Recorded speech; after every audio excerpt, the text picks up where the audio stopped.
Bon, aujourd'hui on va parler yaoi. Tcha. Tu veux dire, tu vas nous parler d'un manga? Genre, il y a l'ami d'enfance, ils sont à des amis d'enfance là, et après ils vont aller faire des choses là? Genre, oui, blablabla, l'amour, ami d'enfance, blablabla, blabla. Eh bien, figure-toi que non. On va parler musique, passé douloureux, homosexualité. Aujourd'hui, j'ai 5 minutes pour vous présenter, vous donner, vous décraquer pour Given. Given est une œuvre de Natsuki Kizu.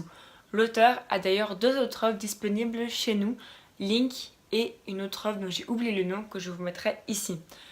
La série est toujours en cours et le tome 3 sortira le 21 septembre. Alors, on va commencer avec un petit point histoire. Ritsuka est un jeune homme qui, étant plus jeune, s'est enfermé dans le monde de la musique, plus particulièrement de la guitare. Mais maintenant, il s'est lassé de son précédent hobby et préfère jouer au basket avec ses amis. Un jour, alors qu'il a juste envie de skipper l'entraînement, il va aller se reposer dans son spot préféré et c'est là qu'il va rencontrer Mafuyu, un jeune homme lunatique qui dort avec une guitare de collection. Mafuyu ne connaît rien à la musique, ne connaît rien à la guitare et pourtant il va lui demander d'apprendre à jouer de la guitare pour se rapprocher de quelque chose que Ritsuka ignore. Ritsuka va être touché et va accepter et leur rencontre va se faire à travers de la musique, à travers cette passion commune qui n'a jamais réellement quitté Ritsuka et qui est très ancrée dans le cœur de Mafuyu pour une toute autre raison. Ritsuka va donc emmener Mafuyu avec lui dans son groupe où on va rencontrer deux nouveaux protagonistes. Aoki, un jeune homme aux longs cheveux qui a un amour pour quelqu'un qui ne lui est pas rendu depuis très très longtemps, et Akihiko, un homme à l'apparence néfaste mais qui est en réalité un très bon personnage, un personnage au grand cœur. Vous l'aurez compris, dans Given, les apparences sont parfois trompeuses et surtout, on va parler vraiment de cette musique qui est quand même un petit peu omniprésente dans ce titre et qui va permettre aux personnages de pouvoir faire passer leurs sentiments. Donc, en gros, on a 4 personnages de couple classiques, quoi. Tu vois, genre, ouais, on commence petit à petit, amour à sens unique qui va être rendu. T'es sûr c'est pas un tome? T'es sûr c'est pas un one shot? À part le fait que cette imitation de personnes rageuses était extrêmement nulle, je tiens à dire que Dieu a tort. Ici, on n'a encore aucun couple à partir de 2 tomes. Un petit bisou, rien de plus, aucune promesse. Pourquoi? À cause du passé. On parle dans ce titre vraiment beaucoup du passé des personnages, avec par exemple Mafuyu qui n'arrive pas à oublier une certaine personne de son passé et qui se sent responsable pour quelque chose. Comment est-ce que Mafuyu va réussir à sortir toute sa peine qu'il a toujours gardée en lui? Et pour notre autre peut-être couple, Akihiko est amoureux de quelqu'un depuis l'enfance. Il est sorti avec quelqu'un, c'était son premier amour. Et malgré le fait que ce premier amour soit un garçon, ce fut une expérience extrêmement douloureuse. Et donc je ne sais pas vraiment s'il veut maintenant réitérer un amour avec un garçon, surtout qu'il est très populaire et qu'il y a un lien avec la sœur de Ritsuka.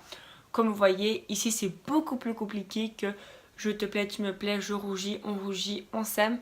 Ici il y a des passés qui bloquent et des personnages qui n'osent tout simplement pas parler, qui font des choses pour plaire, mais qui n'osent pas assumer leurs actes et qui au final ne savent même plus si elles veulent plaire ou si elles préfèrent juste rester amies avec la personne. Donc pour l'instant dans ces 2 tomes, je ne peux pas vous dire qu'il y a de vraies relations. C'est un yaoi qui prend énormément son temps avant de faire les choses. Comme vous l'aurez compris, tous ces sentiments à travers la musique, tout ce scénario est magnifiquement bien ficelé. Il est aussi beau que la voix d'or de Mafuyu. Mais le scénario n'est pas le seul point positif de l'histoire. On va tout de suite parler du dessin et petit spoil, c'est très positif. Finalement, pour le dessin, oui j'ai fait mon petit accessoire. Finalement, pour le dessin, je ne peux que dire que le dessin sert à l'histoire. Le dessin est magnifique, il est fin, il est doux. Et donc, du coup, ce dessin tellement doux nous donne encore plus de puissance en fait à ce sentiment, à ces sentiments exacerbés. Le dessin sert à l'histoire, comme j'ai rarement vu un dessin servir à l'histoire. Ici, il fait partie vraiment de l'histoire. Quand Mafuyu chante, on ressent toute la puissance qu'a voulu mettre l'auteur. Franchement, le dessin, c'est magnifique, c'est vraiment très très beau. Les expressions des personnages, le style des personnages qui est aussi très différent. On n'a pas de personnages qui se ressemblent ici, je trouve. Je trouve que chaque personnage a sa patte. Donc Oaki avec ses cheveux longs, Akiko avec ses petits piercings, Ritsuka qui a un look classique mais pas tant que ça, Mafuyu a vraiment la tête du lunatique par excellence. Comme vous l'aurez compris, j'ai été émerveillée par ce titre et c'est un réel coup de cœur. Moi je suis vraiment une fan des yaoi qui sont vraiment plus hardcore et que ce titre me touche autant, je ne le pensais pas.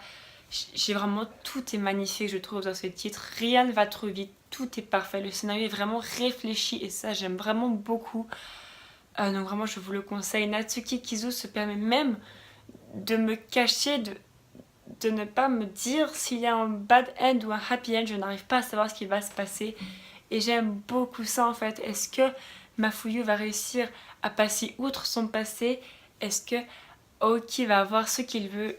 Je ne le sais pas et j'adore ne pas le savoir, même si j'ai envie de le savoir.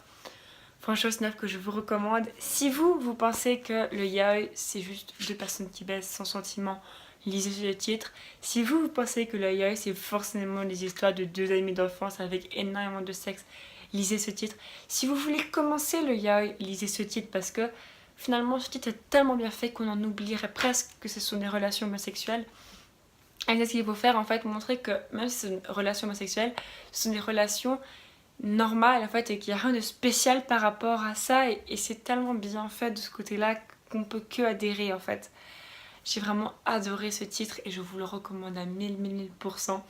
Voilà, cette vidéo est enfin finie, j'espère vraiment qu'elle vous aura plu.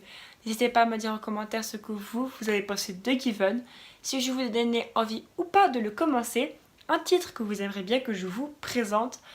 Donc voilà, je vous fais des gros bisous, je vous dis à bientôt pour une nouvelle vidéo et surtout à vous les studios.